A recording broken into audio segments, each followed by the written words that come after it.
दोस्तों टाटा स्टील से बहुत बड़ी अपडेट निकल के आ रही है। क्या टाटा स्टील आने वाले समय में यूके से अपने बिजनेस को समेटने वाले हैं? क्या वो पूरी तरह से अपने प्लांट को वहाँ पे बंद करने वाले हैं? बहुत सारी बातें ऐसे निकल के आ रही है। आखिर क्यों ऐसा डिसीजन लिया जा रहा है टाटा स्टील की तरफ से, जबकि बहुत ही ज़बरदस्त बिजनेस है उनका टाटा स्टील का यूके के अंदर। उसके बावजूद भी जो डिसीजन लिया है उसके पीछे क्या वजह है?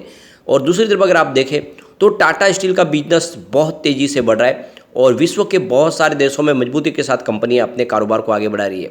यहाँ पे अगर आप देखें तो इंडिया में भी उनका बहुत ही शानदार कामकाज है और कंपनी आने वाले समय में अपनी जितनी सब्सिडरीज कंपनी है उन सब का मर्जर करने वाली है। यानी जो टाटा स्टील से संबंधित जो भी कंपनियां जो स्टील का कारोबार करती है उन सब का मर्जर टाटा स्टील में होने वाला है।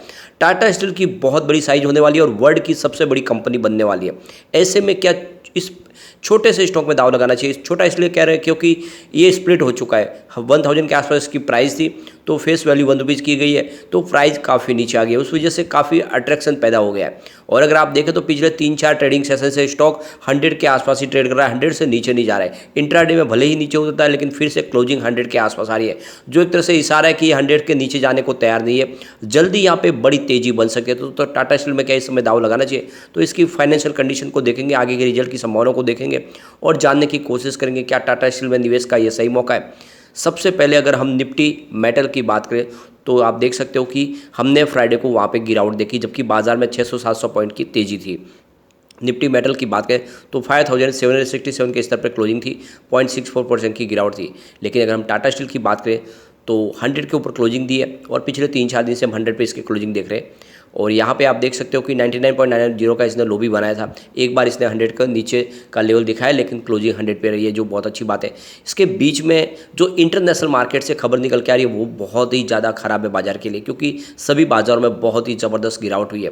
अगर हम डाउ जोन्स की बात करें तो 29,634 के स्तर पर करीब 403 पॉइंट की गिरावट यानी 1.34% गिरा। S&P 500 इंडेक्स की बात करें तो 3,583 के स्तर पर 2.37% की बड़ी गिरावट हुई। और नेस्डैक कंपोजिट तो बहुत ज़बरदस्त गिरा, करीब 10,321 के स्तर पर 3.08% की बहुत बड़ी गिरावट हुई। रजल्ट 2000 इंडेक्स की बात करें तो यहाँ पे 1682 के स्तर पर 2.66% की गिरावट, तो बहुत ज़बरदस्त गिरावट हुई है फिर से इन बाज़ारों में। और जिस तरह से वातावरण बन रहा है, लग रहा है कि फ्राइडे के बाद में अब मंडे को जब बाज़ार हमारा खुलेगा तो फिर से हमें बड़ी गिरावट देखने को मिल सकती है, क्योंकि फ्राइडे को हमने अच्छी खासी तेज़ी देखी थी। लेकिन ये जो इंटरनेशनल मार्केट का इशारा है वो काफ़ी ज़्यादा निराशाजनक है। अब यहाँ पे जो खबर निकल के आ रही है कि टाटा स्टील अपना यूके का बिजनेस है वो बंद करने वाली है, वहाँ से अपने कारोबार को समेटने वाली है कंपनी। तो ये जो रिपोर्ट निकल के आ रही है कि यहाँ पे टाटा स्टील यूके गवर्नमेंट से सपोर्ट चाहती है। अब ये सपोर्ट दो तरीके से, एक तो पॉलिसी में बदलाव किया जाए और सरकार जो ग्रीन स्टील पॉलिसी लाई है उसको आगे बढ़ाने के लिए सरकार की तरफ से उसकी हेल्प चाहिए और पॉलिसी में कुछ उनके लिए कुछ बेनिफिट दिया जाए। दूसरी तरफ सरकार की तरफ से उनको फाइनेंशियल सपोर्ट दिया जाए, यानी सरकार की तरफ से उनको एक फंड दिया जाए, एक हेल्प की जाए। ये दो पॉलिसी के ऊपर अब बिजनेस को आगे बढ़ाया जा सकता है। तो यहाँ पे आप देख सकते हो यूके गवर्नमेंट के साथ में टाटा स्टील की बातचीत चल रही है और एक बड़े बेल आउट पैकेज की संभावना बन रही है। अगर ये होगा तभी टाटा स्टील अपने बिजनेस को आगे बढ़ा पाएगी,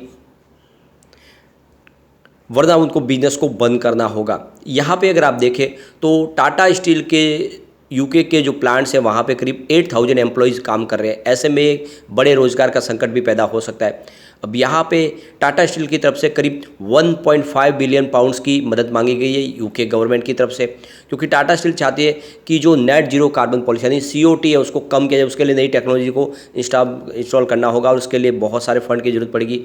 तो यहाँ पे यूके गवर्नमेंट की तरफ से ये मदद उनको चाहिए। यहाँ पे अगर देखें तो टाटा स्टील की तरफ से कहा गया है कि उन्होंने यहाँ पे करीब इंडिया में 8500 करोड़ का इन्वेस्टमेंट किया है और 3500 करोड़ का जो इन्वेस्टमेंट है उन्होंने नया यूरोप के बाज़ार में किया है 2022 से लेकर 23 के बीच में, ताकि जो वहाँ में जो CO2 लेवल है उसको कम किया, यानी जो भी नई टेक्नोलॉजी के माध्यम से जो वातावरण में जो कार्बन की वजह से पॉल्यूशन मिलता है, कार्बन डाइऑक्साइड की जो जो फैलाव है उसको कम किया जा सके। यानी एक तरह से स्टील के माध्यम से जो प्रोडक्शन है उसमें ज़्यादा से ज़्यादा पॉल्यूशन को कम किया जा सके। और जिस तरह से कि net zero carbon policy Europe ने लाई है उसको पूरा करने के लिए ज़रूरी है कि उसमें एक नई टेक्नोलॉजी लाई जाए जिससे जो भी वातावरण में पॉल्यूशन है उसको कम किया जा सके। और यही चाहते हो यूके गवर्नमेंट से भी कि वो इस पॉलिसी को लाना चाहते हैं, लेकिन उसके लिए पैसे लगेंगे, तो यूके गवर्नमेंट से उन्होंने हेल्प मांगी है।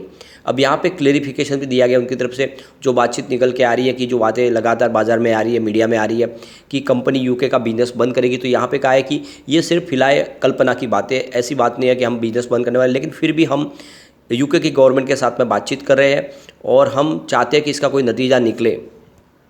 ये कहना है टाटा स्टील के चीफ फाइनेंशियल ऑफिसर CFO यहाँ पे कौशिक चटर्जी, जो यूके का बिजनेस संभालते हैं, और वो चाहते हैं कि हम एक तरह से इस बिजनेस को तेज़ी से आगे तो बढ़ाना चाहते हैं, लेकिन जो सरकार की जो पॉलिसी है, जो हमारा भी जिम्मेदारी है कि जो वातावरण में पोल्यूशन है उसको कम किया जाए, उसके लिए नई टेक्नोलॉजी को लगाना है, उसके लिए पैसों की जरूरत पड़ेगी, तो यूके गवर्नमेंट से हम हेल्प चाहते हैं।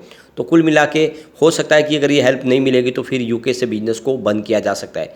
वैसे टाटा स्टील भी नहीं चाहेगी और यूके गवर्नमेंट भी नहीं चाहेगी कि ये प्लांट बंद हो, क्योंकि एक तरह से उनकी भी इमेज भी खराब होगी और दूसरी तरफ अगर आप देखें तो बहुत सारे जो एम्प्लॉयज़ है उनकी जॉब चली जाएगी। ऐसे में बहुत सारी प्रॉब्लम क्रिएट होगी। ऑलरेडी पहले से देखें तो यूके में इस समय काफ़ी ज़्यादा प्रॉब्लम चल रही है।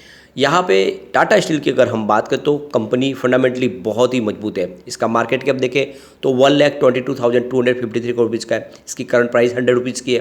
52 वीक का लो इसका 82 का है और 52 वीक का हाई इसका 143 का है। स्टॉक का P 3.14 है। बुक वैल्यू इसकी 93.70 की है। आप देख सकते हो बुक वैल्यू के आसपास ही आपको स्टॉक मिल रहा है और इसने 5.09% का शानदार डिविडेंड भी दिया है। इसका ROC 31.60% है। इसका ROE 42.60% है। फेस वैल्यू 1 है। तो आप देख सकते हो फंडामेंटल काफ़ी अच्छे हैं। सबसे अच्छी बात है कि स्टॉक अपनी बुक वैल्यू से 1.07% के आसपास आपको मिल रहा है और काफ़ी अच्छा डिविडेंड कंपनी दे रही है। इसके अलावा कंपनी लगातार अच्छे क्वार्टर रिजल्ट आपके सामने ला रही है और कंपनी की जो पिछले 5 साल का जो CAGR है वो 76.8% पर मेंटेन है और कंपनी का जो डिविडेंड है वो 43% के आसपास है, जो काफ़ी अच्छी बात है। कुल मिला के इन सब बातें जो टाटा स्टील को काफ़ी मजबूत बना देती है।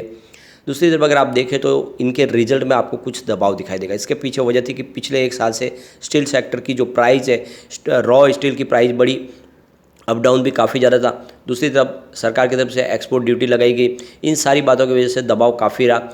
स्टील का एक्सपोर्ट का कारोबार ठप रहा और यहाँ पे बाज़ार में भी जो लॉकडाउन देखे हमने पिछले 1-2 साल में, उसकी वजह से भी कोविड काल में भी काफ़ी ज़्यादा इफेक्ट देखने को मिला। इस वजह से जो जून क्वार्टर का रिजल्ट था वहाँ पे हमें कुछ दबाव दिखाई देने लगा। रेवेन्यू देखें इनका तो 63.43 थाउजेंड को भी निकल कर आया, जहाँ पे हमने 18.85% की ईयर बेसिस पे बढ़त देखने को मिली। लेकिन नेट इनकम जो थी उसमें कमी आई। 7.76 थाउजेंड के बीच का जो नेट इनकम था वहाँ पे 12.82% की ईयर बेसिस पे गिरावट देखने को मिली और नेट प्रॉफिट मार्जिन 12.24% रहा, जहाँ पे 26.66% की ईयर बेसिस पे गिरावट देखने को मिली। तो आप देख सकते हो कि इनके नेट प्रॉफिट में कमी रही है। अब यहाँ पे अगर हम पिछले 3 साल की इसकी परफॉर्मेंस देखें तो आपको आंकड़े काफ़ी शानदार दिखाई देंगे। मार्च 2021 की बात करें तो इनका जो टोटल सेल था वो 1,56,477 के बीच का था और मार्च 2022 में ये बढ़ के 2,43,959 को भी तक पहुँच गया और इस बार TTM में 2,53,924 को भी तक पहुँच गया। तो सेल्स में अच्छी खासी बढ़ोतरी हुई है। इसके अलावा कंपनी का और ऑपरेटिंग प्रॉफिट को देखें तो मार्च 2021 में 30,504 करोड़ बीच का था, जो इस TTM में बढ़ के 62,352 करोड़ तक पहुंच गया। ज़बरदस्त, यानी डबल हो चुका है ऑपरेटिंग प्रॉफिट। अब यहाँ पे कंपनी के नेट प्रॉफिट आफ्टर टैक्स की बात करें तो मार्च 2021 में कंपनी का 8,190 करोड़ का मामूली सा प्रॉफिट था, जो बढ़ते हुए इस TTM में 39,695 करोड़ तक पहुंच गया। तो ज़बरदस्त उछाला है इस TTM में।